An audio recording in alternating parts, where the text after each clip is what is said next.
श्री स्वामी समर्थांची 108 आरती कसे करावे, 108 आरतीचं महत्त्व काय आहे, सगळे ह्या व्हिडिओमध्ये आपण जाणून घेणार आहोत। व्हिडिओ स्किप करू नका, पूर्ण पहा। नवीन आला असाल तर एकदा चॅनलला सबस्क्राईब करून लाईक करा। आपल्या जीवनामध्ये खूप काही प्रश्न आहेत, संकटे आहेत, काही केलं तरी सुटत नाही। आपण खूप सेवा केली, खूप उपाय केले, श्री स्वामी समर्थ सारामृतांचे पारायण केले, सगळं काही करून सुद्धा आपल्या मनासारखं जर आपल्याला रिझल्ट भेटत नसेल तर तुम्ही 108 आरती करून पहा। 108 आरत्या म्हणजे तुमच्या जवळपास कुठं स्वामी समर्थ केंद्र असेल, त्या केंद्रामध्ये त्रिसंध्या आरती होतात। सकाळी 8ची आरती, नंतर 10:30ची आरती, त्याचबरोबर संध्याकाळी 6ची आरती, अशा 3 वेळेस आरती होतात।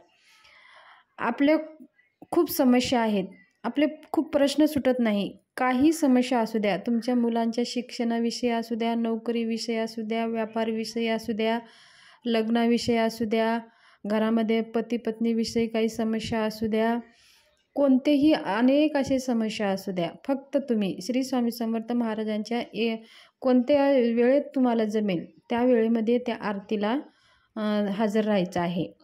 आता जर समजा आता केंद्र लांब आहे, तुम्ही जाऊ शकत नसाल तर काय करायचं आहे, मग आपल्या नाईलाजानं आपल्या घरीच आपण ज्या वेळेमध्ये स्वामी महाराजांची भूपाळी आरती ही करेक्ट 8 वाजताच होते, महानैवेद्य आरती 10:30ला होते आणि संध्याकाळी पण महानैवेद्य आरती 6ला होते।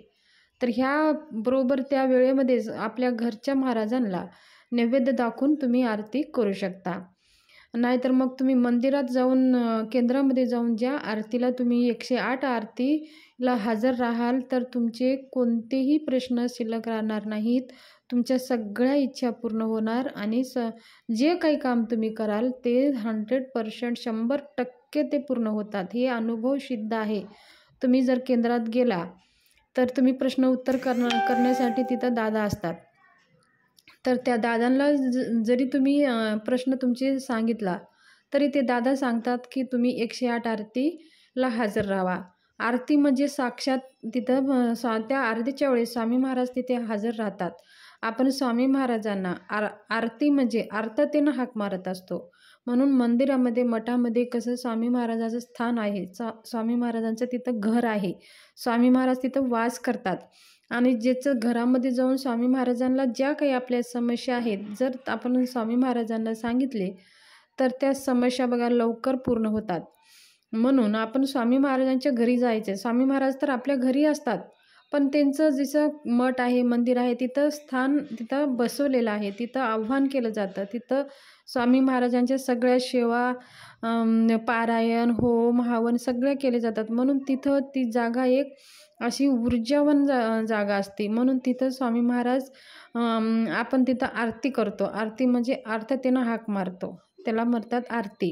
स्वामी महाराजांना आपण मनाभावाने तिथं जाऊन आपण जर स्वामी महाराजांना आपल्या मनातल्या ज्या काही समस्या आहे ज्या सांगितल्या तर बरोबर स्वामी महाराजांच्या कृपेने आपल्या सगळ्या समस्या पूर्ण होतात। आणि हे 108 आरती पूर्ण करण्याच्या आधी स्वामी महाराजांना नारळ, खडीसाखर, 10 रुपये, 11 रुपये दक्षिणा आणि 2 अगरबत्ती घेऊन हातामध्ये घेऊन स्वामी महाराजांना विनंती करायचं आहे, स्वामी महाराज आजपासून मी 108 आरतीला हजर राहणार आहे आणि मला कोणत्याही समस्या येऊ देऊ नका, माझे 108 आरती पूर्ण करून घ्या, असं म्हणून स्वामी महाराजांना नारळ, खडीसाखर ठेवून मग दररोज ज्या वेळेत जमेल त्या वेळेमध्ये आपण आरतीला हजर राहायचं आहे। आणि समजा आता काही अडचणी असेल, 1-2 दिवसमध्ये जरी आरती चुकली तरी काही घाबरायचं नाही, पुढे आपल्याला 108 आरती कंप्लीट करायचे असतात। लेडीजचे जे काही प्रॉब्लेम असतात 5 दिवस ते स्किप करून पूर्ण 108 आरती आपल्याला पूर्ण करायचे असतात। तर हे 108 आरती आपल्या जीवनाच्या सगळ्या समस्या दूर करून आपल्या जीवनामध्ये चांगल्या इच्छा हे पूर्ण होण्यासाठी ही आरती अत्यंत महत्त्वाची आहे। तर स्वामी महाराजांच्या नैवेद्य आरतीला आवर्जून तुम्ही 108 आरती करा, त्याच्या आधीच तुमच्या सगळ्या काही समस्या आहेत स्वामी महाराज पूर्ण करत असतात। तर आरतीला जाऊन आरतीला हजर राहणे तेवढंच महत्त्वाचं आहे। आरतीच्या वेळेस आपण जातो आरतीला. केंद्रामध्ये गेल्यानंतर अगोदर आपल्याला औदुंबर झाड असतंच. त्या औदुंबरच्या झाडाला आपल्याला 11 प्रदक्षिणा करूनच आपल्याला आरतीला हजर राहायचं आहे. आणि सगळी काही तिथली सेवा झाली की प्रसाद घेऊन महाराजाला 3 वेळेस मुजरा करून आपल्याला घरी यायचं आहे. असं तुम्ही करून पहा, बघा तुमच्या कोणत्याही समस्या राहत नाही. धन्यवाद.